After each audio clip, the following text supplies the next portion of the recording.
Exams అయిపోయాయి. సరదాగా పాండిచ్చేరికెళ్ళి enjoy చేద్దాం అనుకుంటే, ఆ వరదలేంటి భయ్యా!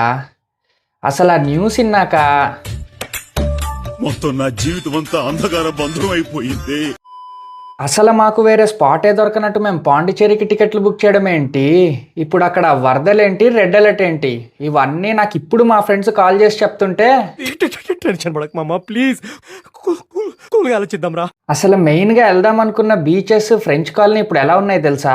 ఒక క్లిప్ వేస్తా చూడండి అసలు అక్కడ సిచ్యువేషన్ ఎలా ఉందో.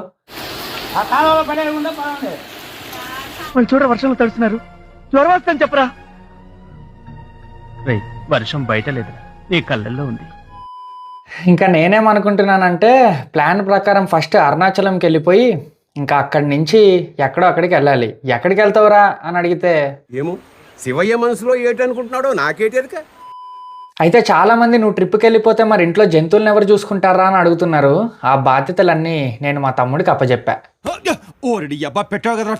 సో అరుణాచలంకి వెళ్ళాక పాండిచ్చేరి కాకుండా అక్కడ చుట్టుపక్కల ప్రాంతాల్లో ఇంకేమన్నా మంచి స్పాట్స్ మీకు తెలిస్తే కింద కామెంట్ చేసి చెప్పండి.